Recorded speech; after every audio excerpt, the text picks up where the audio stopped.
హస్తినాపుర సామ్రాజ్యం, కురువంశగాథ భారతీయ ఇతిహాసం మరియు ఆధ్యాత్మికత యొక్క ఒక మహాసముద్రం. దీని కథ రాజా శంతనుడితో ప్రారంభమవుతుంది. ఆయన తన న్యాయప్రియత్వం మరియు పరాక్రమానికి ప్రసిద్ధి చెందాడు. ఒకరోజు గంగా తీరంలో విహరిస్తుండగా ఆయన దృష్టి గంగాదేవిపై పడింది మరియు ఆమె సౌందర్యానికి ముగ్ధుడయ్యాడు. ఆయన గంగాదేవితో వివాహ ప్రతిపాదన చేశాడు. గంగాదేవి ఒక షరతుపై అంగీకరించింది. ఆమె చేసే ఏ పనిపైనా, అది ఎంత విచిత్రంగా అనిపించినా, శంతనుడు ఎప్పుడూ ప్రశ్నించకూడదు. శంతనుడు మాట ఇచ్చాడు. వివాహం తర్వాత గంగాదేవి ఒకరి తర్వాత ఒకరుగా 7 కుమారులకు జన్మనిచ్చింది మరియు ప్రతి ఒక్కరిని పుట్టిన వెంటనే గంగా నది ప్రవాహంలో విడిచిపెట్టింది.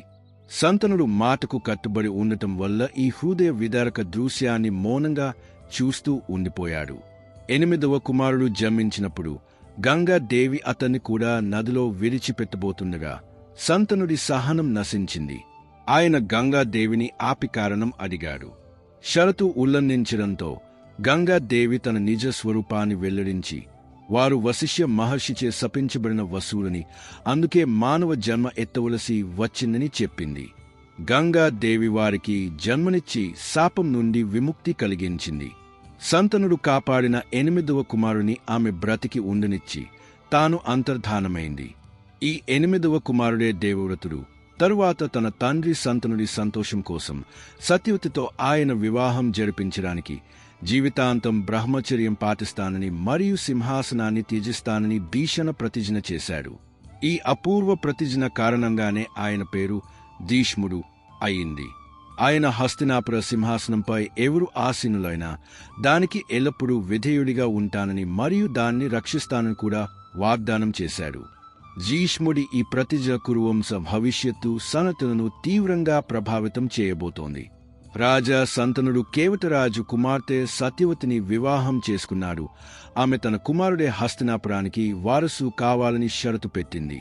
శంతనుడికి, సత్యవతికి చిత్రాంగదుడు మరియు విచిత్రవీర్యుడు అనే 2 కుమారులు కలిగారు. చిత్రాంగదుడు యవ్వనంలోనే ఒక గంధర్వుడితో యుద్ధం చేస్తూ మరణించాడు.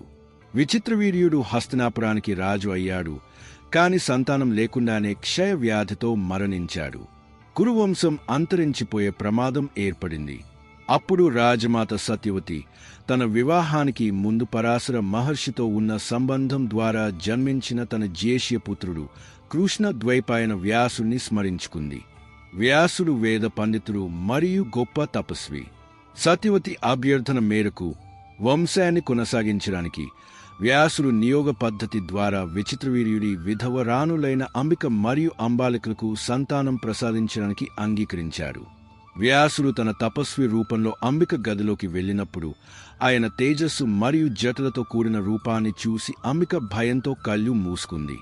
ఫలితంగా ఆమె కుమారుడు ధృతరాష్ట్రుడు పుట్టుకతోనే అంధుడుగా జన్మించాడు. వ్యాసుడు అంబాలిక గదిలోకి వెళ్ళినప్పుడు ఆమె ఆయన రూపాన్ని చూసి భయంతో పాలిపోయింది. ఫలితంగా ఆమె కుమారుడు పాండురాజు పాలిపోయిన వర్ణంతో శారీరకంగా కొంత బలహీనుడిగా జన్మించాడు. సత్యవతి మరొక కుమారుడిని కోరుకుంది, కాని రాణులు స్వయంగా వెళ్లడానికి భయపడి తమ దాసిని వ్యాసుడి వద్దకు పంపారు. దాసి ఎటువంటి భయం లేదా సంకోచం లేకుండా వ్యాసుడికి సేవ చేసింది. ఆమెకు పుట్టిన కుమారుడు విదురుడు. ఆయన అత్యంత జ్ఞాని, నీతిమంతుడు మరియు ధర్మవేత్త అయ్యాడు. ధృతరాష్ట్రుడు పుట్టుకతో అంధుడు కావడం వల్ల తమ్ముడు పాండురాజు హస్తినాపురానికి రాజు అయ్యాడు. ధృతరాష్ట్రుడి వివాహం గాంధార రాజు సుబలుడి కుమార్తె గాంధారతో జరిగింది. తన భర్త పుట్టుకతో అంధుడిని తెలిసినప్పుడు గాంధార కూడా పాతివ్రత్య ధర్మాన్ని పాటిస్తూ తన భర్తలాగే ప్రపంచాన్ని చూడకూడదని జీవితాంతం కళ్ళకు గంతలు కట్టుకుంది. ఇది ఒక అసాధారణ త్యాగం. పాండురాజు 2 వివాహాలు చేసుకున్నాడు. మొదటిది సూరసేనుడి కుమార్తె మరియు వసుదేవుడి సోదరి అయిన కుంతితో, ఈ విధంగా శ్రీకృష్ణుడికి అత్త. రెండవది మద్రదేశపు రాజకుమారి మాద్రితో. ఒకసారి అడవిలో వేటాడుతున్నప్పుడు పాండురాజు పొరపాటున సంభోగంలో ఉన్న కిన్నమ ఋషిని మరియు ఆయన భార్యను జింకలుగా భావించి బాణం వేశాడు. చనిపోతూ ఆ ఋషి పాండురాజు తన భార్యలలో ఎవరితోనైనా సంభోగించినప్పుడు తక్షణమే మరణిస్తాడని శపించాడు. ఈ శాపంతో పాండురాజు తీవ్ర దుఃఖానికి లోనే విరక్తి చెందాడు.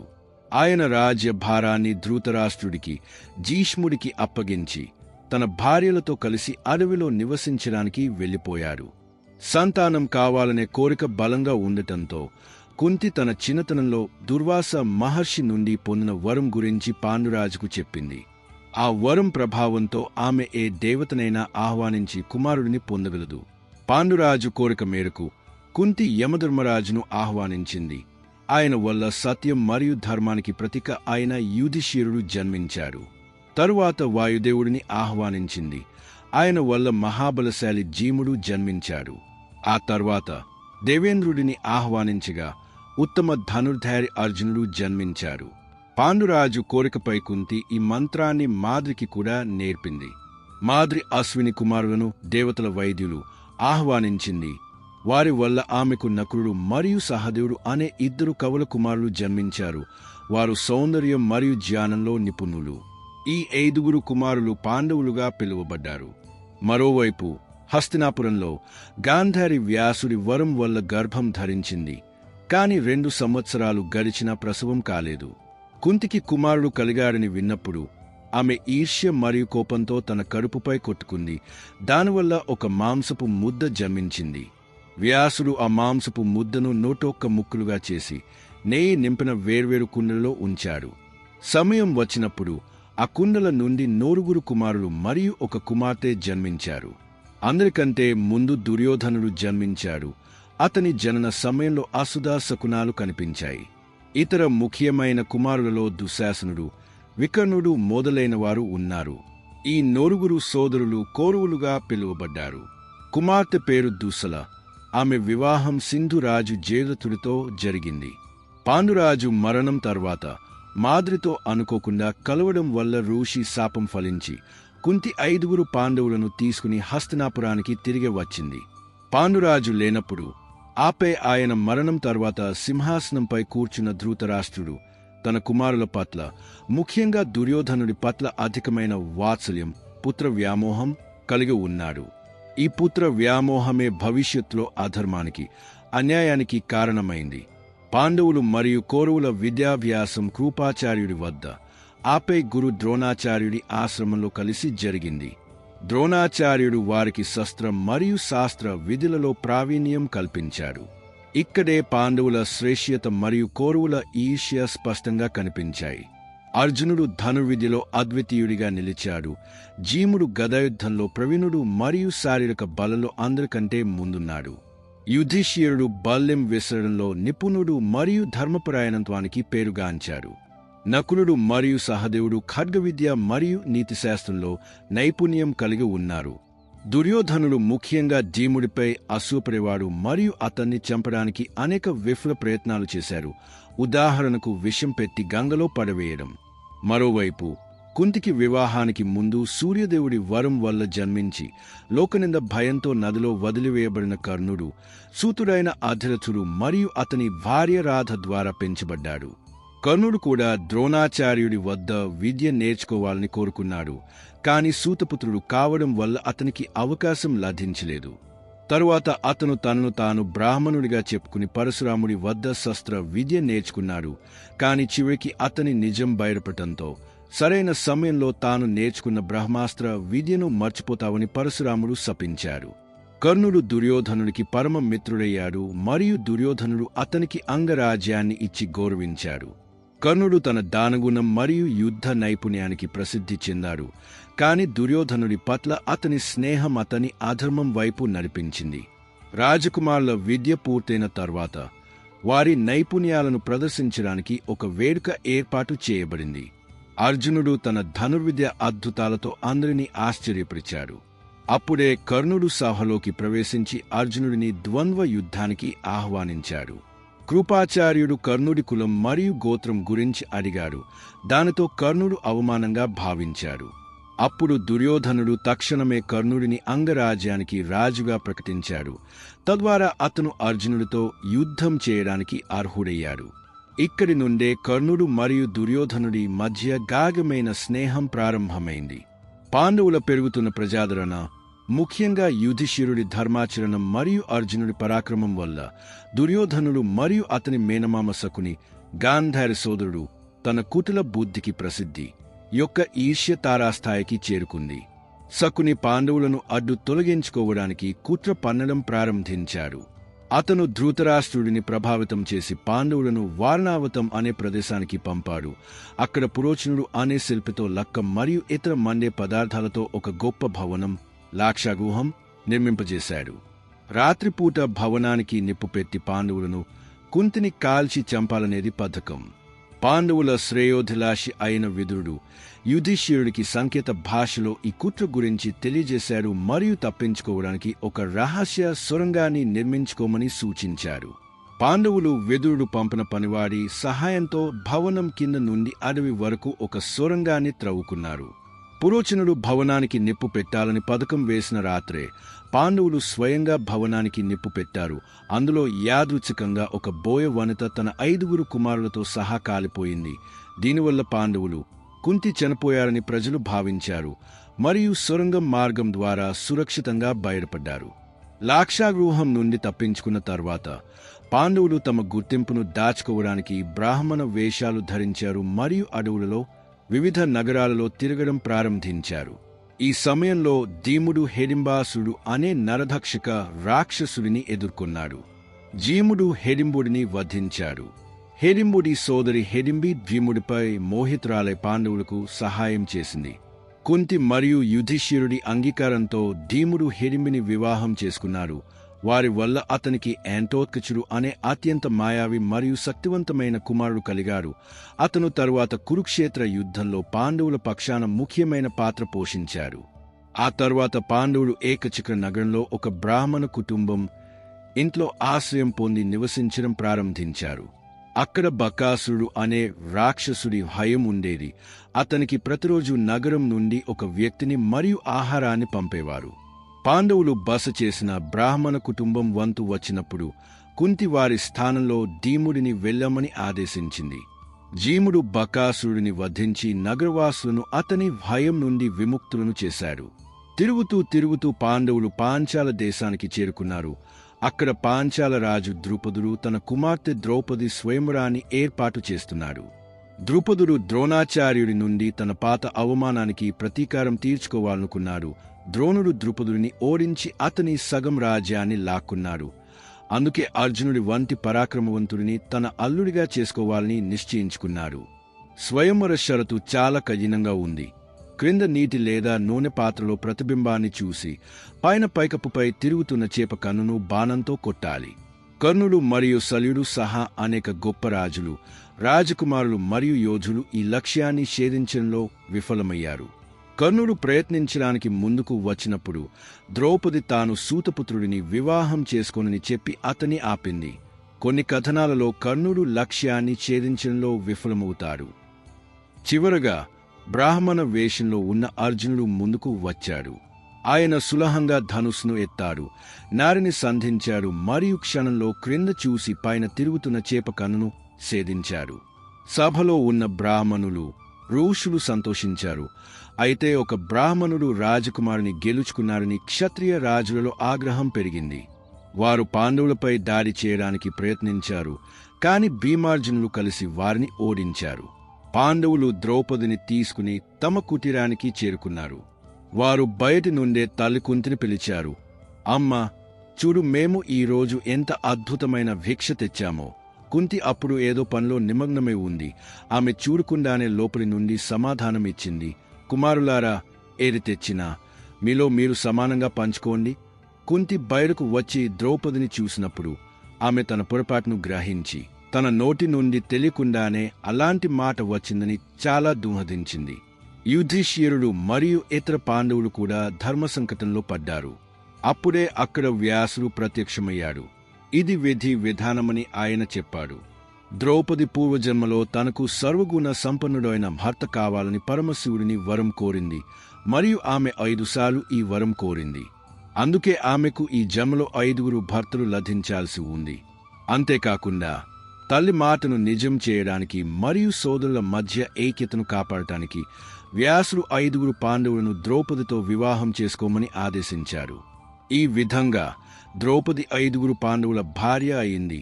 ఇది ఆ యుగంలో ఒక అసాధారణ సంఘటన. ద్రౌపది స్వయంవరం తర్వాత పాండవుల అసలు గుర్తింపు బయటపడింది. తన కుమార్తె వివాహం పాండవులతో జరిగిందని తెలిసి ద్రుపదుడు చాలా సంతోషించాడు. హస్తినాపురానికి ఈ వార్త చేరినప్పుడు భీష్ముడు, ద్రోణుడు మరియు విదురుడు సంతోషించారు. కాని దుర్యోధనుడు మరియు శకునుల ఈర్ష్య మరింత పెరిగింది. ధృతరాష్ట్రుడు, భీష్ముడు మరియు విదురుడు నచ్చజెప్పడంతో పాండవులను తిరిగే హస్తినాపురానికి పిలిపించాడు. రాజ్యంలో శాంతిని కాపాడటానికి రాజ్యం విభజించబడింది. కౌరవులకు సంపన్నమైన హస్తినాపురం లభించింది. పాండవులకు ఖాండవప్రస్థం అనే గడ్ నిర్జనమైన అటవీ ప్రాంతం ఇవ్వబడింది. పాండవులు శ్రీకృష్ణుడి మరియు మయదానవుడి ఖాండవ వన దహనం సమయంలో వారు కాపాడినవాడు సహాయంతో ఖాండవ ప్రస్థాన్ని అత్యంత గొప్ప మరియు సంపన్నమైన రాజధానిగా మార్చారు. దాని పేరు ఇంద్రప్రస్థంగా పెట్టారు. మయదానవుడు యుధిష్ఠిరుడి కోసం ఒక అద్వితీయమైన సభా భవనాన్ని నిర్మించాడు. అది తన మాయ నిర్మాణ శైలికి ప్రసిద్ధి చెందింది. అందులో నేల నీటిలాగా, నీరు నేలలాగా కనిపించే భ్రమలు కలిగేవి. ఇంద్రప్రస్థంలో నివసిస్తున్నప్పుడు యుధిష్ఠిరుడు నారద మహర్షి సలహా మేరకు రాజసూయ యాగం చేయాలని నిశ్చయించుకున్నాడు. దాని ద్వారా అతను చక్రవర్తి బిరుదును పొందగలడు. ఈ యాగం కోసం భీముడు, అర్జునుడు, నకులుడు మరియు సహదేవుడు నలుదిక్కులకు దిగ్విజయ యాత్రలు చేసి అనేక రాజులను ఓడించి లేదా మైత్రి చేసుకుని లొంగదీసుకున్నారు. జరాసంధుడి వంటి శక్తివంతమైన రాజును భీముడు శ్రీకృష్ణుడి యుక్తితో వధించాడు. రాజసూయ యాగం అత్యంత వైభవంగా జరిగింది. దేశ విదేశాల రాజులు, ఋషులు, మునులు మరియు పండితులు ఇంద్రప్రస్థంలో సమావేశమయ్యారు. యాగంలో శ్రీకృష్ణుడి అత్తకుమారుడు కాని ఆయనకు తీవ్ర వ్యతిరేకి అయిన శిశుపాలుడు నిండు సభలో శ్రీకృష్ణుడిని అవమానించాడు. శ్రీకృష్ణుడు అతనికి ఇచ్చిన వాగ్దానం, అతని నోరు తప్పులను క్షమిస్తానని, పూర్తయిన తర్వాత తన సుదర్శన చక్రంతో అతనిని వధించాడు. యాగం విజయం మరియు ఇంద్రప్రస్థ వైభవం, ముఖ్యంగా మయసభ యొక్క అద్భుతమైన నిర్మాణం చూసి హస్తినాపురం నుండి వచ్చిన దుర్యోధనుడి ఈర్ష్య పరాకాష్ఠకు చేరుకుంది. అతను మయసభలో తిరుగుతూ అనేకసార్లు భ్రమకు గురయ్యాడు. నేలను నీరు అనుకుని వస్త్రాలు పైకెత్తాడు, నీటిని నేల అనుకుని అందులో పడిపోయాడు. దీనిపై భీముడు మరియు ఇతరులతో పాటు ద్రౌపది కూడా నవ్వింది మరియు ఆమె బహుశా ఇలా వ్యాఖ్యానించింది. వివిధ కథనాలలో దీనిపై భిన్నాభిప్రాయాలు ఉన్నాయి. అంధుని పుత్రుడు అంధురే కదా. ఈ ఏగతారి దుర్యోధనుడి హృదయంలో ముల్లులా గుచ్చుకుంది. అతను పాండవులపై ప్రతీకారం తీర్చుకోవాలని మరియు వారి సంపదను లాక్కోవాలని ధ్రువంగా నిశ్చయించుకున్నాడు. హస్తినాపురం తిరిగి వచ్చిన దుర్యోధనుడు విచారంగా, కోపంగా ఉండసాగాడు. శకుని అతని మానసిక స్థితిని గమనించి పాండవులను అవమానించడానికి మరియు వారి రాజ్యాన్ని లాక్కోవడానికి ఒక కుటిల పథకాన్ని రచించాడు. అతను యుధిష్ఠిరుడిని పాచికల ఆటకు, ద్యూత క్రీడ ఆహ్వానించమని దుర్యోధనుడికి సలహా ఇచ్చాడు. శకునికి పాచికల ఆటలో నైపుణ్యం ఉంది మరియు అతని పాచికలు అతని ఇష్టానుసారం పడేవి. యుధిష్ఠిరుడు ధర్మపరాయణుడు మరియు క్షత్రియ సంప్రదాయం ప్రకారం ఏ సవాలును లేదా ఆహ్వానాన్ని, ముఖ్యంగా ద్యూత క్రీడ ఆహ్వానాన్ని తిరస్కరించలేడు. ధృతరాష్ట్రుడు పుత్ర వ్యామోహంతో గుడ్డివాడై ఈ మోసపూరిత పథకానికి తన సమ్మతిని తెలిపాడు. విదురుడు దీనిని తీవ్రంగా వ్యతిరేకించి దాని భయంకరమైన పరిణామాల గురించి హెచ్చరించినప్పటికీ యుధిష్ఠిరుడిని హస్తినాపురానికి వచ్చి ద్యూత క్రీడలో పాల్గొనమని ఆహ్వానం పంపబడింది. యుధిష్ఠిరుడు శకుని మోసగారిని మరియు ఈ ఆట తనకు వినాశకరమని తెలిసినప్పటికీ ధర్మ సంకటంలో పడి ఆహ్వానాన్ని స్వీకరించి తన సోదరులు మరియు ద్రౌపదితో కలిసి హస్తినాపురానికి చేరుకున్నాడు. ద్యూత క్రీడ ప్రారంభమైంది. యుధిష్ఠిరుడి పక్షాన ఆడేందుకు నైపుణ్యం గల ఆటగాడు లేడు. కౌరవుల పక్షాన శకుని ఆడుతున్నాడు. శకుని తన మోసపూరిత పాచికలతో యుధిష్ఠిరుడిని ఒకదాని తర్వాత ఒకరిగా ఓడించడం ప్రారంభించాడు. యుధిష్ఠిరుడు తన ధన సంపత్తి, ఆభరణాలు, సైన్యం, రాజ్యం అన్నీ ఓడిపోయాడు. ఆట మత్తులో మరియు ఓటమి నిరాశలో శకుని ప్రేరేపణతో అతను తన సోదరులు నకులుడు, సహదేవుడు, అర్జునుడు మరియు భీముడిని కూడా పందెంలో ఓడిపోయాడు. తరువాత అతను తన్ను తాను పందెంలో అది కూడా ఓడిపోయాడు. ఇప్పుడు అతని వద్ద ఏమీ మిగలలేదు. అప్పుడు శకుని క్రూరంగా అన్నాడు, ఓ యుధిష్ఠిరా, ఇంకా నీ వద్ద ఒక అమూల్యమైన వస్తువు ఉంది, నీ భార్య ద్రౌపది. ఆమెను పందెంలో ఒడ్డు మరియు బహుశా నువ్వు అన్ని తిరిగే గెలవచ్చు. యుధిష్ఠిరుడు వివేకం కోల్పోయి ద్రౌపదిని కూడా పందెంలో ఒడ్డాడు. శకుని పాచికలు వేశాడు మరియు యుధిష్ఠిరుడు ద్రౌపదిని కూడా ఓడిపోయాడు. ఈ అధర్మం పరాకాష్ఠకు చేరినప్పుడు సభలో నిశ్శబ్దం ఆవరించింది. భీష్ముడు, ద్రోణుడు, కృపాచార్యుడు, విదురుడు వంటి ధర్మజులు మరియు మహానుభావులు తలలు వంచుకుని కూర్చున్నారు. దుర్యోధనుడు విజయ గర్వంతో తన సోదరుడు దుశ్శాసనుడికి ద్రౌపదిని నిండు సభకు తీసుకురమ్మని ఆదేశించాడు. దుశ్శాసనుడు ద్రౌపది గదిలోకి వెళ్లి ఆమెను సహకు రమ్మని చెప్పాడు. ద్రౌపది రావడానికి నిరాకరించినప్పుడు దుశ్శాసనుడు బలవంతంగా ఆమె జుట్టు పట్టుకుని లాగుతూ సహకు తీసుకువచ్చాడు. ద్రౌపది సభలో ఉన్న పెద్దల నుండి న్యాయం కోసం వేడుకుంది. ధర్మరాజు యుధిష్ఠిరుడు తనను తాను ఓడిపోయిన తర్వాత ఆమెను పందెంలో ఓడే హక్కు కలిగి ఉన్నారా అని ప్రశ్నించింది. కాని ఎవరూ స్పష్టమైన సమాధానం ఇవ్వలేదు. దుర్యోధనుడు ద్రౌపదిని మరింత అవమానిస్తూ తన తొరపై కూర్చోమని సైగ చేశాడు. దానిపై భీముడు అతని తొర విరగొడతానని ప్రతిజ్ఞ చేశాడు. మరియు కర్ణుడు కూడా అవమానకరమైన మాటలు అన్నాడు. చివరికి దుర్యోధనుడు దుశ్శాసనుడికి ద్రౌపదిని వస్త్రాపహరణం చేయమని ఆదేశించాడు. దుశ్శాసనుడు ద్రౌపది చీర లాగడం ప్రారంభించినప్పుడు ద్రౌపది నిస్సహాయురాలై శ్రీకృష్ణుడిని స్మరించి తనను రక్షించమని ప్రార్థించింది. ద్వారకలో ఉన్నప్పటికీ ద్రౌపది పిలుపు విన్న శ్రీకృష్ణుడు తన దివ్య శక్తితో ద్రౌపది చీరను అనంతంగా పెంచాడు. దుశ్శాసనుడు చీర లాగే అలసిపోయాడు. కాని ద్రౌపది వస్త్రం అంతం కాలేదు. ఈ అద్భుతాన్ని చూసి నిశ్చేష్టురాలైంది. అప్పుడే భీముడు దుశ్శాసనుడి ఛాతీ రక్తం తాగుతానని, దుర్యోధనుడి తొడ విరగొడతానని ప్రతిజ్ఞ చేశాడు. అర్జునుడు కర్ణుడిని చంపుతానని, ఇతర పాండవులు కూడా కౌరవుల వినాశానికి ప్రతిజ్ఞలు చేశారు. ఈ సనాతన సమయంలో కొన్ని అశుభ శకునాలు కూడా సంభవించాయి. ధృతరాష్ట్రుడు భయపడి పరిస్థితిని శాంతపరచడానికి ద్రౌపదిని వరం కోరుకోమన్నాడు. ద్రౌపది మొదటి వరంలో తన భర్తల దాస్యం నుండి విముక్తి కోరింది. రెండవ వరంలో వారి ఆయుధాలను తిరిగి కోరింది. ధృతరాష్ట్రుడు పాండవులకు వారు ఓడిపోయిన రాజ్యాన్ని కూడా తిరిగి ఇచ్చి వారిని ఇంద్రప్రస్థానికి వెళ్లడానికి అనుమతించాడు. కాని దుర్యోధనుడు మరియు శకునికి ఇది అంగీకారం కాలేదు. వారు మళ్లీ ధృతరాష్ట్రుడిపై ఒత్తిడి తెచ్చారు. మరొక ద్యూత క్రీడ ఏర్పాటు చేయబడింది. దాని షరతు ఏమిటంటే ఓడిపోయిన పక్షం 12 సంవత్సరాల వనవాసం, ఆ తర్వాత 1 సంవత్సరం అజ్ఞాతవాసం. అందులో వారి గుర్తింపు రహస్యంగా చేయాలి. అజ్ఞాతవాస సమయంలో వారి గుర్తింపు బయటపడితే వారు మళ్లీ 12 సంవత్సరాల వనవాసం చేయాలి. యుధిష్ఠిరుడు మళ్లీ క్షత్రియ ధర్మం మరియు మాటకు కట్టుబడి ఈ షరతును అంగీకరించవలసి వచ్చింది. శకుని మళ్లీ మోసంతో పాండవులను ఓడించాడు. ఈసారి ఓటమి ఫలితం చాలా కఠినంగా ఉంది. పాండవులు ద్రౌపదితో సహా తమ రాజవస్త్రాలను త్యజించి నారచీరలు ధరించవలసి వచ్చింది మరియు వారు 13 సంవత్సరాల కోసం అడవికి బయలుదేరారు. 12 సంవత్సరాల వనవాసం పాండవులకు చాలా కఠినంగా, తపస్సుతో కూడుకున్నదిగా గడిచింది. వారు అనేక అడవులలో నివసించారు, ఋషులు, మునులను కలిశారు, జ్ఞానాన్ని సంపాదించారు మరియు భవిష్యత్ సంఘర్షణ కోసం తమను తాము సిద్ధం చేసుకున్నారు. వారు అనేక రాక్షసులను వధించారు మరియు సామాన్య ప్రజలను రక్షించారు.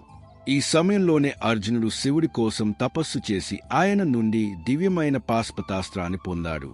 అతను ఇంద్రుడి వద్ద స్వర్గానికి కూడా వెళ్లి అక్కడ నుండి ఇతర దివ్యాస్త్రాలు మరియు నృత్య సంగీత విద్యను నేర్చుకున్నాడు. అక్కడ ఊర్వశి శాపం వల్ల అతనికి 1 సంవత్సరం పాటు నపుంసకుడిగా మారే శాపం కూడా లభించింది. అది అజ్ఞాతవాసంలో ఉపయోగపడింది. భీముడు తన సోదరుడు హనుమంతుడిని కలిశాడు. ఆయన అతనికి శక్తిని, ఆశీర్వాదాన్ని ఇచ్చాడు. యుధిష్ఠిరుడు ధర్మం యొక్క సారాన్ని మరింత లోతుగా అర్థం చేసుకున్నాడు. ముఖ్యంగా యక్షుడు అతని సోదరులను మరణించిన వారిలా చేసినప్పుడు యుధిష్ఠిరుడు యక్షుడి గోగ ప్రశ్నలకు యక్ష ప్రశ్నలు సరైన సమాధానాలు ఇచ్చి వారిని పునరుజ్జీవింపజేసినప్పుడు ద్రౌపది కూడా అనేక కష్టాలను ఎదుర్కొంది. ఉదాహరణకు జయద్రథుడి ద్వారా అపహరణ ప్రయత్నం, దానిని పాండవులు విఫలం చేశారు. వనవాస కాలం పాండవుల స్వభావాన్ని మరింత ధ్రువంగా పరిణతి చెందినదిగా చేసింది. 12 సంవత్సరాల వనవాసం ముగిసిన తర్వాత 13వ సంవత్సరంలో వారు అజ్ఞాతవాసం చేయాల్సి వచ్చింది. వారు విరాట నగరంలో విరాట రాజు వద్ద ఆశ్రయం పొందారు మరియు తమ గుర్తింపును రహస్యంగా ఉంచడానికి వేర్వేరు వేషాలు ధరించారు. యుధిష్ఠిరుడు కంకహత్తు పేరుతో బ్రాహ్మణుడిగా మారి విరాట రాజు సభలో సభ్యుడిగా, పాచికల ఆటలో సహచరుడిగా చేరాడు. జీముడు వలలుడు పేరుతో వంటవాడిగా మారాడు. అర్జునుడు బృహన్నల పేరుతో నపుంసకుడిగా మారి రాజకుమారి ఉత్తరకు నృత్యం, సంగీతం నేర్పించడం ప్రారంభించాడు. ఊర్వశి శాపం ఇక్కడ వరంగా మారింది. నకులుడు దామగ్రంథి పేరుతో అశ్వపాలకుడిగా, గుర్రాలను చూసుకునేవాడు మారాడు. సహదేవుడు తంత్రీపాలుడు పేరుతో గోపాలకుడిగా, ఆవులను చూసుకునేవాడు మారాడు.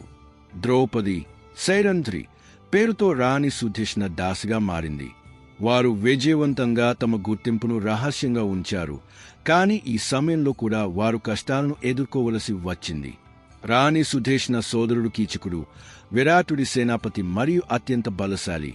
సైరంధ్రి ద్రౌపది పైచెరు దృష్టి పెట్టాడు మరియు ఆమెను పదే పదే వేధించసాగాడు. ద్రౌపది గీముడి సహాయం కోరింది. జీముడు రాత్రిపూట నాట్యశాలలో కీచకుడిని కలవమని సంకేతం ఇచ్చి అక్కడ వేషం మార్చుకుని కీచకుడి కోసం వేచి ఉన్నాడు. కీచకుడు వచ్చినప్పుడు జీముడు మల్లయుద్ధంలో అతన్ని వధించాడు. కీచకుడి వధతో విరాట నగరంలో సంచలనం చెలరేగింది, కాని పాండవుల గుర్తింపు రహస్యంగానే ఉంది. అజ్ఞాతవాసం చివరి రోజులలో పాండవులు విరాట నగరంలో దాగి ఉండవచ్చని కౌరవులకు అనుమానం కలిగింది. వారు పాండవులను బయట పెట్టడానికి విరాట నగరంపై 2 దిశల నుండి దాడి చేశారు. మొదట త్రిగర్త దేశపు రాజు సుశర్మ విరాటుడి ఆవులను అపహరించాడు. విరాట రాజు తన సైన్యంతో వారితో యుద్ధం చేయడానికి వెళ్లాడు. అందులో 4 పాండవులు, అర్జునుడిని మినహాయించి కూడా అతనితో పాటు వెళ్లి విరాటుడికి విజయం చేకూర్చారు. ఇంతలో మరోవైపు నుండి భీష్ముడు, ద్రోణుడు, కర్ణుడు, దుర్యోధనుడితో సహా మొత్తం కౌరవ సైన్యం విరాట నగరంపై దాడి చేసి మిగిలిన ఆవులను అపహరించడం ప్రారంభించింది. నగరంలో కేవలం రాజకుమారుడు ఉత్తరుడు, విరాటుడి కుమారుడు మాత్రమే ఉన్నాడు. అర్జునుడు బృహన్నల వేషంలో అతని సారథిగా మారి కౌరవులను ఎదుర్కోవడానికి వెళ్లాడు. యుద్ధభూమిలో విశాలమైన కౌరవ సైన్యాన్ని చూసి రాజకుమారుడు ఉత్తరుడు భయపడి పారిపోసాగాడు. అప్పుడు అర్జునుడు తన నిజ స్వరూపాన్ని ప్రకటించాడు. జమ్మి చెట్టు నుండి తన దివ్యాస్త్రాలను తీశాడు. వాటిని అజ్ఞాతవాసం ముందు దాచిపెట్టాడు మరియు ఒంటరిగా మొత్తం కౌరవ సైన్యాన్ని ఓడించాడు. అతను సమ్మోహన అస్త్రాన్ని ఉపయోగించి భీష్ముడు మరియు ద్రోణుడిని మినహా అందరినీ మూర్ఛితులను చేసి ఆవులను విడిపించాడు. ఈ యుద్ధం సమయానికి పాండవుల అజ్ఞాతవాస కాలం పూర్తయింది. అర్జునుడి గుర్తింపు బయటపడింది, కాని షరతు ప్రకారం వారికి మళ్లీ వనవాసం వెళ్లవలసిన అవసరం లేదు. విరాట రాజుకు పాండవుల నిజం తెలిసినప్పుడు అతను చాలా సంతోషించాడు మరియు తన కుమార్తె ఉత్తరను అర్జునుడి కుమారుడు అభిమన్యుడితో వివాహం చేశాడు. 13 సంవత్సరాల కాలం విజయవంతంగా పూర్తి చేసిన తర్వాత పాండవులు తమ అధికారాన్ని తిరిగి కోరారు. వారు మొదట శాంతి కోసం ప్రయత్నించారు. శ్రీకృష్ణుడు స్వయంగా పాండవుల శాంతి దూతగా హస్తినాపురానికి వెళ్లాడు. అతను నిండు సభలో ధృతరాష్ట్రుడు, భీష్ముడు, ద్రోణుడు మరియు దుర్యోధనుడికి పాండవులకు వారి సగం రాజ్యాన్ని తిరిగి ఇవ్వమని, యుద్ధాన్ని నివారించమని నచ్చజెప్పాడు. అతను న్యాయం మరియు ధర్మం గురించి మాట్లాడాడు. దుర్యోధనుడు సగం రాజ్యం ఇవ్వడానికి నిరాకరించినప్పుడు శ్రీకృష్ణుడు కేవలం 5 గ్రామాలైనా ఇవ్వమని అడిగాడు. కాని అహంకారం మరియు మొండితనంతో నిండిన దుర్యోధనుడు యుద్ధం లేకుండా సూది మొన మోపినంత భూమి కూడా పాండవులకు ఇవ్వను అని అన్నాడు. అతను శ్రీకృష్ణుడిని బంధించడానికి కూడా విఫల ప్రయత్నం చేశాడు. దానిపై శ్రీకృష్ణుడు తన విశ్వరూపాన్ని చూపించి సభను భయభ్రాంతులకు గురిచేశాడు. శ్రీకృష్ణుడి శాంతి ప్రయత్నాలు విఫలమయ్యాయి మరియు యుద్ధం అనివార్యమైంది. ఇరుపక్షాలు యుద్ధ సన్నాహాలు ప్రారంభించాయి మరియు తమ మిత్రరాజులను సహాయం కోసం ఆహ్వానించాయి. కురుక్షేత్రంలోని విశాలమైన మైదానాన్ని యుద్ధభూమిగా ఎంచుకున్నారు. కౌరవుల వద్ద 11 అక్షోహిణుల సైన్యం సమకూరింది. దానికి పితామహుడు భీష్ముడు సేనాపతిగా నియమించబడ్డాడు. వారి సైన్యంలో భీష్ముడు, ద్రోణుడు, కృపాచార్యుడు, కర్ణుడు, అశ్వత్థామ, శల్యుడు, భూరిశ్రవుడు, జయద్రథుడు, శకుని వంటి మహారథులు ఉన్నారు. పాండవుల వద్ద 7 అక్షోహిణుల సైన్యం ఉంది. దానికి ద్రుపదపుత్రుడు ధృష్టద్యుమ్నుడు సేనాపతిగా నియమించబడ్డాడు. వారి సైన్యంలో జీముడు, అర్జునుడు, నకులుడు, సహదేవుడు, యుధిష్ఠిరుడు, ధృష్టద్యుమ్నుడు, సాత్యకి, విరాటుడు, ద్రుపదుడు వంటి యోధులు ఉన్నారు. శ్రీకృష్ణుడు స్వయంగా యుద్ధంలో ఆయుధాలు పట్టని ప్రతిజ్ఞ చేశాడు. కాని అతను అర్జునుడి రథసారథిగా ఉండటానికి అంగీకరించాడు. అతను దుర్యోధనుడు మరియు అర్జునుడు ఇద్దరికీ ఒక అవకాశం ఇచ్చాడు. ఒక పక్షం తనను నిరాయుధుడిగా ఎంచుకోవచ్చు, రెండవ పక్షం తన విశాలమైన నారాయణీ సేనను ఎంచుకోవచ్చు. అర్జునుడు శ్రీకృష్ణుడిని ఎంచుకున్నాడు. దుర్యోధనుడు నారాయణీ సేనను ఎంచుకుని సంతోషించాడు. బలరాముడు ఏ పక్షానికి మద్దతు ఇవ్వకూడదని నిర్ణయించుకుని తీర్థయాత్రకు వెళ్లిపోయాడు. ఈ విధంగా ధర్మం మరియు అధర్మం మధ్య ప్రపంచంలోని అతిపెద్ద యుద్ధాలలో ఒకటైన మహాభారత యుద్ధానికి రంగం సిద్ధమైంది. యుద్ధం ప్రారంభమయ్యే ముందు ఇరు సైన్యాలు కురుక్షేత్ర మైదానంలో ముఖాముఖిగా నిలబడినప్పుడు అర్జునుడు శ్రీకృష్ణుడిని తన రథాన్ని ఇరు సైన్యాల మధ్యకు తీసుకెళ్లమని కోరాడు. తద్వారా తాను ఎవరెవరితో యుద్ధం చేయాలో చూడగలడు. అర్జునుడు శత్రు సైన్యంలో తన పితామహుడు భీష్ముడు, పూజ్య గురువు ద్రోణాచార్యుడు, కృపాచార్యుడు, మేనమామ శల్యుడు మరియు ఇతర బంధువులు, మిత్రులు, సోదరులను చూసినప్పుడు అతని హృదయం కరుణ మరియు మోహంతో నిండిపోయింది. అతని చేతులు వణకసాగాయి, శరీరం నిస్సత్తుగా మారింది మరియు అతను తన గాంధీవ ధనుస్సును కింద పెట్టేశాడు. అతను శ్రీకృష్ణుడితో ఇలా అన్నాడు: ఓ కేశవ, నేను నా స్వజనులను, గురువులను వధించి రాజ్య సుఖాన్ని పొందాలనుకోవడం లేదు. అటువంటి పాపభూయిష్టమైన యుద్ధం నుండి లభించే విజయం మరియు రాజ్యం కంటే భిక్షాటన చేసి జీవించడం మేలు. నా వివేకం పనిచేయడం లేదు. నా కర్తవ్యం ఏమిటో నాకు అర్థం కావడం లేదు. నేను యుద్ధం చేయను. అర్జునుడి ఈ తీవ్రమైన మానసిక మరియు భావోద్వేగ సందిగ్ధతను, ఈ విషాదాన్ని చూసి శ్రీకృష్ణుడు అతనికి ఇచ్చిన కాలాతీత ఉపదేశమే పవిత్ర శ్రీమద్భగవద్గీతగా ప్రసిద్ధి చెందింది. ఇది కేవలం అర్జునుడి కోసం కాదు, యావత్ మానవాళికి కర్తవ్యం, జ్ఞానం, వైరాగ్యం, భక్తి మరియు ముక్తి యొక్క శాశ్వత సందేశం. శ్రీకృష్ణుడు అర్జునుడికి మొదట ఆత్మ యొక్క అమరత్వం మరియు శరీరం యొక్క నశ్వరత గురించి జ్ఞానాన్ని అందించాడు. ఆయన ఎలా అన్నాడు: ఓ అర్జున, నువ్వు ఎవరి కోసం శోకిస్తున్నావో వారు శోకించదగిన వారు కారు. జ్ఞానులు జీవించి ఉన్నవారి కోసం గాని మరణించిన వారి కోసం గాని శోకించరు. ఆత్మ ఎప్పుడూ పుట్టదు, మరణించదు. ఇది ఆ జన్మ, నిత్యం, శాశ్వతం మరియు పురాతనం. శరీరం చంపబడినప్పటికీ ఇది చంపబడదు. మనుష్యుడు పాత వస్త్రాలను విడిచి కొత్త వస్త్రాలు ధరించినట్లుగా జీవాత్మ పాత శరీరాలను విడిచి కొత్త శరీరాలను పొందుతుంది. ఈ ఆత్మను శస్త్రాలు సేధించలేవు, అగ్ని కాల్చలేదు, నీరు తరపలేదు మరియు గాలి ఆర్పలేదు. ఆయన అర్జునుడికి తాను కేవలం శరీరాలనే నాశనం చేస్తాడని, ఆత్మను కాదని, అందువల్ల శోకం, మోహం విడిచి యుద్ధం చేయాలని బోధించాడు. ఆ తర్వాత శ్రీకృష్ణుడు అర్జునుడికి అతని స్వధర్మం అంటే క్షత్రియ ధర్మాన్ని గుర్తుచేశాడు. ఆయన ఇలా అన్నాడు: ఒక క్షత్రియుడికి ధర్మయుద్ధం కంటే శ్రేయస్కరమైన కర్తవ్యం మరొకటి లేదు.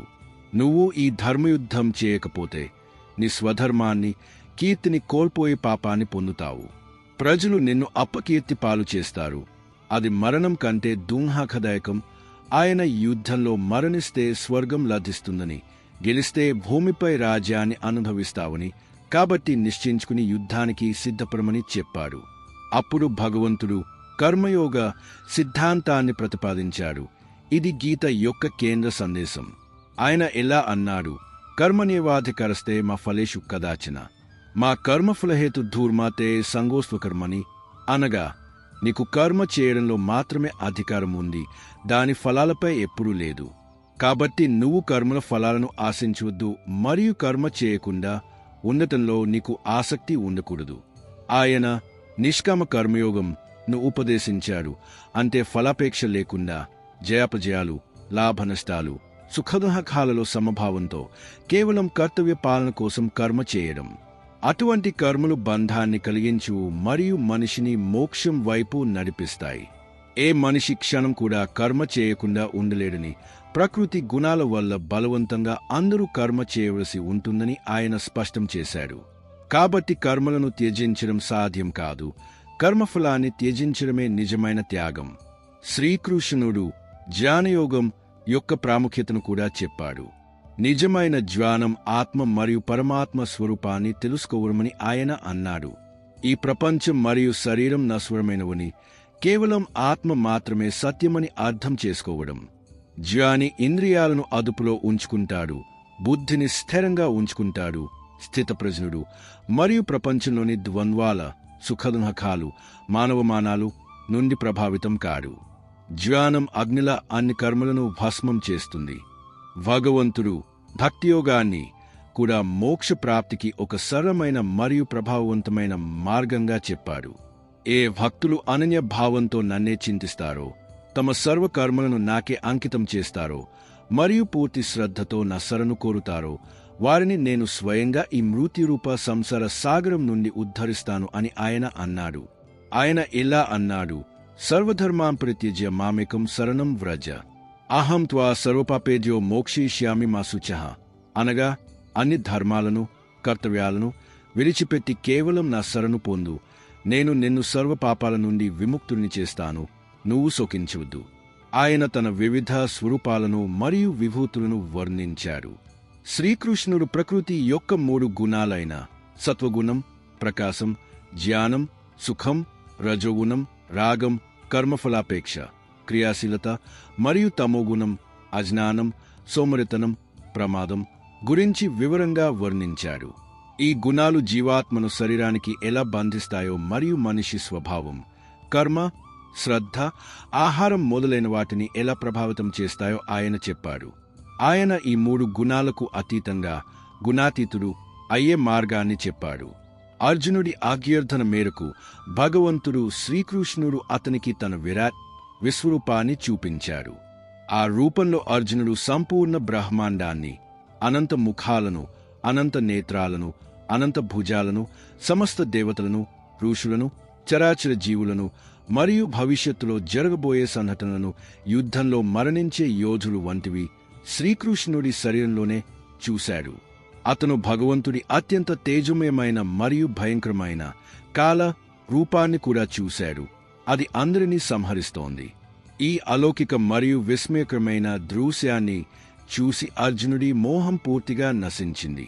అతనికి శ్రీకృష్ణుడి ఈశ్వరత్వం మరియు సృష్టి రహస్యం బోధపడింది. అతను భయపడి భగవంతుడిని మళ్లీ తన సౌమ్య చతుర్భుజ రూపంలోకి రమ్మని ప్రార్థించాడు. గీత యొక్క ఈ అమృతమయమైన ఉపదేశాన్ని విని అర్జునుడి సందేహాలన్నీ తీరిపోయాయి. అతని విషాదం మరియు మోహం నశించాయి. అతనికి తన కర్తవ్యం స్పష్టంగా తెలిసింది. అతను పూర్తి నిశ్చయం మరియు ఉత్సాహంతో ఇలా అన్నాడు, నష్టో మోహః స్మృతిర్లబ్ధా త్వత్ప్రసాదాన్మయాచ్యుత స్థితోస్మి గత సందేహః కరిష్యే వచనం తవ. అనగా, ఓ ఆచ్యుత, నీ కృప వల్ల నా మోహం నశించింది మరియు నాకు స్మృతి, కర్తవ్య జ్ఞానం లభించింది. ఇప్పుడు నేను సంశయరహితుడనై స్థిరంగా ఉన్నాను మరియు నీ ఆజ్ఞను పాటిస్తాను, యుద్ధం చేస్తాను. ఆ తర్వాత మహాభారతంలోని ఆ వినాశకరమైన యుద్ధం ప్రారంభమైంది. అది వరుసగా 18 రోజుల పాటు జరిగింది. ఈ యుద్ధంలో ధర్మ మరియు అధర్మ శక్తుల మధ్య భయంకరమైన సంఘర్షణ జరిగింది. ఇందులో కోట్లాది యోధులు మరణించారు. మొదటి 10 రోజులు కౌరవ సైన్యానికి పితామహుడు భీష్ముడు నాయకత్వం వహించాడు. ఆయన ప్రతిరోజు వేలాది పాండవ సైనికులను సంహరించారు. పాండవులు అతన్ని ఓడించలేకపోయారు, ఎందుకంటే భీష్ముడికి ఇచ్ఛామృత్యు వరం ఉంది. చివరికి శ్రీకృష్ణుడి సూచన మేరకు పాండవులు శిఖండిని పూర్వజన్మలో అంబగా ఉండి భీష్ముడిపై ప్రతీకారం తీర్చుకోవాలనుకున్నాడు. ముందు నిలిపి అర్జునుడిని అతని వెనుక నుండి బాణాలు వేయమని చెప్పారు. భీష్ముడు శిఖండిపై ఆయుధాలు ప్రయోగించలేదు, ఎందుకంటే అతను ఆమెను స్త్రీగా భావించాడు. అర్జునుడు శిఖండి చాటు నుండి భీష్ముడి శరీరాన్ని బాణాలతో నింపేశాడు. భీష్ముడు రథం నుండి కింద పడ్డాడు, కాని అతని శరీరం భూమిపై పడలేదు. బాణాల పడకపై సరసయ్య నిలిచిపోయింది. ఆయన వెంటనే ప్రాణాలు విడవలేదు, ఎందుకంటే సూర్యుడు ఉత్తరాయణంలోకి ప్రవేశించే వరకు వేచి ఉండాలనుకున్నాడు. భీష్ముడు గాయపడిన తర్వాత గురు ద్రోణాచార్యుడు కౌరవ సైన్యానికి సేనాపతి అయ్యాడు. ఆయన కూడా పాండవ సైన్యంలో భయంకరమైన సంహారం సృష్టించాడు. ఆయన యుధిష్ఠిరుడిని బంధించడానికి చక్రవ్యూహాన్ని రచించారు. అర్జునుడు అప్పుడు యుద్ధభూమికి మరోవైపు సంసప్తకుతో యుద్ధం చేస్తున్నాడు. అర్జునుడి యువ కుమారుడు అభిమన్యుడికి చక్రవ్యూహంలోకి ప్రవేశించడం తెలుసు, కాని బయటకు రావడం తెలియదు. అయినప్పటికీ అతను ఒంటరిగా వ్యూహంలోకి ప్రవేశించి అద్భుతమైన పరాక్రమం చూపిస్తూ కౌరవుల అనేక మహారథులను ఓడించాడు. చివరికి వ్యూహం చివరి ద్వారం వద్ద జయరథుడు ఇతర పాండవులను లోపలికి రాకుండా అడ్డుకున్నాడు. ఒంటరిగా మిగిలిపోయిన అభిమన్యుడిని కౌరవుల 7 మహారథులు కర్ణుడు, ద్రోణుడు, కృపాచార్యుడు, అశ్వత్థామ, దుర్యోధనుడు, దుశ్శాసనుడు, శకుని కలిసి చుట్టుముట్టి నిరాయుధుడిగా ఆయుధాలు విరిగిపోయిన తర్వాత అభిమన్యుడిని వధించారు. ఇది యుద్ధ నియమాలకు విరుద్ధం. అభిమన్యుడి మరణంతో పాండవ పక్షంలో శోకం నెలకొంది. అర్జునుడు మరుసటి రోజు సూర్యాస్తమయానికి ముందే జయరథుడిని వధిస్తానని, లేకపోతే స్వయంగా అగ్ని సమాధి చెందుతానని ప్రతిజ్ఞ చేశాడు. మరుసటి రోజు కౌరవులు జయరథుడి రక్షణ కోసం అధేద్యమైన వ్యూహాన్ని రచించారు. రోజంతా భయంకరమైన యుద్ధం జరిగిన తర్వాత కూడా అర్జునుడు జయరథుడి వద్దకు చేరుకోలేక సూర్యాస్తమయం కావస్తుండగా శ్రీకృష్ణుడు తన మాయతో సూర్యుడిని కప్పివేశాడు. దానితో కౌరవులకు సూర్యాస్తమయం అయిపోయిందని భ్రమ కలిగేవారు నిశ్చింతగా ఉన్నారు. జయద్రథుడు కూడా బయటకు వచ్చాడు. అప్పుడే శ్రీకృష్ణుడు మాయను తొలగించాడు. సూర్యుడు మళ్లీ కనిపించాడు మరియు అర్జునుడు తక్షణమే బాణం వేసి జయద్రథుడి తలను నరికాడు. ద్రోణాచార్యుడి వధ కూడా మోసంతోనే జరిగింది. ద్రోణుడి చేతిలో ఆయుధాలు ఉన్నంతవరకు అతన్ని ఎవరూ ఓడించలేరని శ్రీకృష్ణుడికి తెలుసు. ఆయన యుధిష్ఠిరుడిని ద్రోణుడితో అశ్వత్థామ హతః నరోవా కుంజరోవా, అశ్వత్థామ చనిపోయాడు, మనిషో ఏనుగో అని చెప్పమని ప్రేరేపించాడు. జీముడు అశ్వత్థామ అనే ఏనుగును వధించాడు.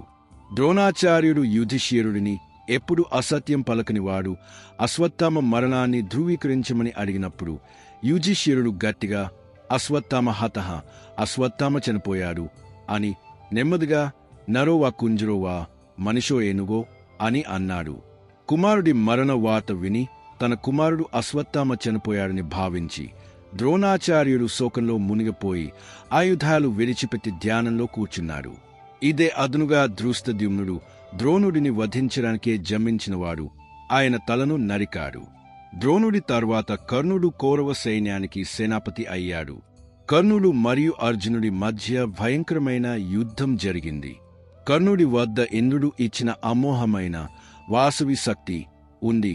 దానిని అతను అర్జునుడిపై ప్రయోగించాలనుకున్నాడు. కాని శ్రీకృష్ణుడు గీమపుత్రుడు అంతోత్కచుని కర్ణుడితో యుద్ధం చేయడానికి పంపాడు. అంతోత్కచుడు తన మాయాశక్తులతో కౌరవ సైన్యంలో హాహాకారాలు సృష్టించాడు. విధిలేక కర్ణుడు వాసవి శక్తిని అంతోత్కచుడిపై ప్రయోగించవలసి వచ్చింది. దానితో అంతోత్కచుడు మరణించాడు. కాని అర్జునుడు సురక్షితంగా బయటపడ్డాడు. చివరికి కర్ణుడు మరియు అర్జునుడి మధ్య నిర్ణయాత్మక యుద్ధం జరుగుతున్నప్పుడు కర్ణుడికి లభించిన శాపాల ప్రభావం పడింది. పరశురాముడి శాపం కారణంగా అతను బ్రహ్మాస్త్ర జ్ఞానాన్ని మర్చిపోయాడు మరియు ఒక బ్రాహ్మణుడి శాపం కారణంగా అతని రథచక్రం భూమిలో కూరుకుపోయింది. అతను నిరాయుధుడై చక్రాన్ని తీయడానికి ప్రయత్నిస్తున్నప్పుడు శ్రీకృష్ణుడి ప్రోద్బలంతో అర్జునుడు బాణం వేసి కర్ణుడిని వధించాడు. జీముడు కూడా తన ప్రతిజ్ఞలను నెరవేర్చాడు. అతను దుశ్శాసనుని యుద్ధంలో ఓడించి అతని ఛాతీని చీల్చి రక్తాన్ని తాగాడు. యుద్ధం చివరి రోజున జీముడు మరియు దుర్యోధనుడి మధ్య గదాయుద్ధం జరిగింది. దుర్యోధనుడు తన తల్లి గాంధారి ఆశీర్వాదంతో తన శరీరాన్ని వజ్ర సమానం చేసుకున్నాడు. కేవలం తొడల భాగం మాత్రమే సాధారణంగా ఉంది. జీముడి దెబ్బలు దుర్యోధనుడిపై ప్రభావం చూపలేదు. అప్పుడు శ్రీకృష్ణుడు భీముడికి అతని ప్రతిజ్ఞను దుర్యోధనుడి తొడ విరగొట్టడం గుర్తు చేస్తూ తొడపై కొట్టమని సంకేతం ఇచ్చాడు. జీముడు పూర్తి శక్తితో దుర్యోధనుడి తొడపై గదతో కొట్టాడు. దానితో అతని తొడ విరిగిపోయి అతను నేలకులాడు. ఇది యుద్ధ నియమాలకు విరుద్ధం. దీనిపై బలరాముడు తీర్థయాత్ర నుండి తిరిగి వచ్చినవాడు తీవ్రంగా కోపగించాడు. కాని శ్రీకృష్ణుడు అతన్ని శాంతపరిచాడు. గాయపడిన దుర్యోధనుడు చనిపోతూ పాండవులను కృష్ణుడిని నిందించాడు. 18 రోజుల యుద్ధం ముగిశాక పాండవ పక్షంలో 5 పాండవులు, శ్రీకృష్ణుడు, సాత్యకి మరియు యుయుత్సుడు ధృతరాష్ట్రుడి దాసపుత్రుడు, పాండవుల పక్షాన పోరాడారు, బ్రతికి ఉన్నారు. కౌరవ పక్షంలో కేవలం అశ్వత్థామ, కృపాచార్యుడు మరియు కృతవర్మ మాత్రమే బ్రతికి ఉన్నారు. యుద్ధం ముగిసింది, కాని ప్రతీకార జ్వాల ఇంకా చల్లారలేదు. దుర్యోధనుడి మరణంతో దుంహదించి కోపగించిన అశ్వత్థామ తన తండ్రి ద్రోణుడి మోసపూరిత వధకు ప్రతీకారం తీర్చుకోవాలని నిశ్చయించుకున్నాడు. అతను కృపాచార్యుడు మరియు కృతవర్మలతో కలిసి రాత్రి చీకటిలో పాండవుల శిబిరంపై దాడి చేశాడు. వారు నిద్రిస్తున్న ద్రౌపది 5 కుమారులను, ఉప పాండవుడు ధృష్టద్యుమ్నుడిని, శిఖండిని మరియు అనేక ఇతర యోధులను నిర్దాక్షిణ్యంగా వధించారు. ఉదయం పాండవులకు ఈ నరమేధం గురించి తెలిసినప్పుడు వారు కోపం మరియు దుంహకంతో నిండిపోయారు. వారు అశ్వత్థామను వెంబడించారు. అశ్వత్థామ పట్టుబడ్బోతుండగా పాండవుల సమూల నాశనం కోసం బ్రహ్మాస్త్రాన్ని ప్రయోగించాడు. అర్జునుడు కూడా దానికి ప్రతిగా బ్రహ్మాస్త్రాన్ని ప్రయోగించాడు. సృష్టి వినాశం భయంతో వ్యాసుడు మరియు నారదుడు ఇద్దరినీ తమ తమ బ్రహ్మాస్త్రాలను ఉపసంహరించుకోమని కోరారు. అర్జునుడు తన బ్రహ్మాస్త్రాన్ని ఉపసంహరించుకున్నాడు, కాని అశ్వత్థామకు బ్రహ్మాస్త్రాన్ని ఉపసంహరించుకోవడం తెలియదు. అతను దాన్ని అభిమన్యుడి విధవ ఉత్తర గర్భవతిగా ఉన్నది గర్భం వైపు మళ్లించాడు. తద్వారా పాండవుల వంశం అంతరించిపోతుంది. అప్పుడు శ్రీకృష్ణుడు కోపించి అశ్వత్థామ నుదుటిపై ఉన్న మణిని తీసివేసి అతను 3000 సంవత్సరాల పాటు కుశీరోగిగా భూమిపై ఒంటరిగా తిరుగుతూ ఎక్కడా శాంతి పొందలేడని శపించారు. శ్రీకృష్ణుడు తన యోగబలంతో ఉత్తర గర్భంలోని మృత శిశువును పరీక్షితుడు పునరుజ్జీవింపజేస్తానని వాగ్దానం చేశాడు. యుద్ధం ముగింపు మరియు తన సొంత వంశం వినాశాన్ని చూసి యుధిష్ఠిరుడి మనసు పశ్చాత్తాపం, వైరాగ్యం మరియు శోకంతో నిండిపోయింది. ఆయన అన్ని త్యజించి అడవికి వెళ్లడానికి సిద్ధపడ్డారు. అప్పుడు శ్రీకృష్ణుడు, వ్యాసుడు మరియు ఇతర ఋషులు ఆయనకు అధర్మ నాశనం మరియు ధర్మస్థాపన కోసం యుద్ధం చేశారని, కాబట్టి శోకించరాదని మరియు ప్రజలను పాలించడానికి రాజ్యాన్ని స్వీకరించాలని నచ్చజెప్పారు. సరసయ్యపై ఉన్న జీష్మ పితామహుడు కూడా యుధిష్ఠిరుడికి రాజధర్మం, ఆపద్ధర్మం, మోక్షధర్మం మొదలైన విషయాలపై విస్తృతమైన ఉపదేశం ఇచ్చాడు. అది మహాభారతంలోని శాంతి పర్వం మరియు అనుశాసన పర్వంలో సంకలనం చేయబడింది. జీష్ముడు సూర్యుడు ఉత్తరాయణంలోకి ప్రవేశించినప్పుడు తన ప్రాణాలను త్యజించాడు. ఈ ఉపదేశాలతో యుధిష్ఠిరుడి మనసు శాంతించింది మరియు ఆయన హస్తినాపుర సింహాసనాన్ని అధిష్ఠించాడు. ఆయన ధర్మం మరియు న్యాయంతో 36 సంవత్సరాల పాటు పాలించాడు మరియు అశ్వమేధ యాగాన్ని కూడా నిర్వహించాడు. అందులో ఆయన మనుమడు పరీక్షితుడి ముఖ్యమైన పాత్ర ఉంది. 36 సంవత్సరాలు గడిచిన తరువాత గాంధారి శాపం ఫలించింది. ద్వారకలో యాదవులలో మద్యపానం కారణంగా పరస్పర కలహాలు చెలరేగాయి మరియు వారు ప్రభాస తీర్థంలో ఒకరితో ఒకరు పోరాడుకుని నశించిపోయారు. శ్రీకృష్ణుడి కుమారుడు ప్రద్యుమ్నుడు మరియు సోదరుడు బలరాముడు కూడా ఈ పరస్పర సంఘర్షంలో మరణించారు. చివరికి శ్రీకృష్ణుడు స్వయంగా ఒక రావి చెట్టు కింద ధ్యానంలో కూర్చుని ఉండగా జర అనే వేటగాడు ఆయన పాదాన్ని జింకగా భావించి బాణం వేశాడు. అది ఆయన మరణానికి కారణమైంది. ఈ విధంగా శ్రీకృష్ణుడు తన లీలను ముగించి స్వధమానికి తిరిగి వెళ్ళాడు. యాదవుల వినాశం మరియు శ్రీకృష్ణుడి దేహత్యాగం వార్త విని పాండవులకు తీవ్రమైన ఆఘాతం కలిగింది. వారికి ప్రపంచంపై పూర్తి వైరాగ్యం కలిగింది. యుధిష్ఠిరుడు అభిమన్యుడి కుమారుడు మరియు తన మనుమడు పరీక్షితుడిని హస్తినాపురానికి రాజుగా చేసి స్వయంగా తన సోదరులు మరియు ద్రౌపదితో కలిసి మహాప్రస్థానం, స్వర్గారోహణం కోసం హిమాలయాల వైపు బయలుదేరాడు. ఈ చివరి యాత్రలో ఒక కుక్క కూడా వారితో పాటు వచ్చింది. యాత్ర సమయంలో ఒకరి తర్వాత ఒకరుగా మొదట ద్రౌపది కిందపడి ప్రాణాలు విడిచింది. యుధిష్ఠిరుడు ఆమె అర్జునుడి పట్ల ఎక్కువ పక్షపాతం చూపించేదని చెప్పాడు. తర్వాత సహదేవుడు పడిపోయాడు. అతనికి తన జ్ఞానంపై అహంకారం ఉంది. తర్వాత నకులుడు పడిపోయాడు. అతనికి తన సౌందర్యంపై గర్వం ఉంది. తర్వాత అర్జునుడు పడిపోయాడు. అతనికి తన పరాక్రమం మరియు ధనుర్విద్యపై అహంకారం ఉంది. చివరికి మహాబలి జీముడు పడిపోయాడు. అతనికి తన శారీరక బలం మరియు తిండి ప్రియత్వంపై అహంకారం ఉంది. కేవలం యుధిష్ఠిరుడు ఎప్పుడు ఏ అహంకారం చూపనివాడు మరియు ధర్మాన్ని ధ్రువంగా పాటించినవాడు మరియు ఆ కుక్క మాత్రమే ముందుకు సాగుతూ ఉన్నారు.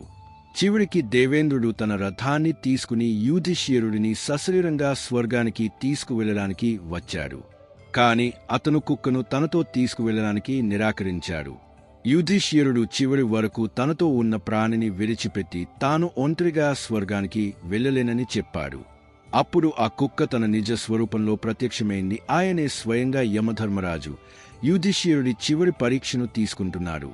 యుధిష్ఠిరుడు పరీక్షలో విజయం సాధించి సశరీరంగా స్వర్గానికి చేరుకున్నాడు.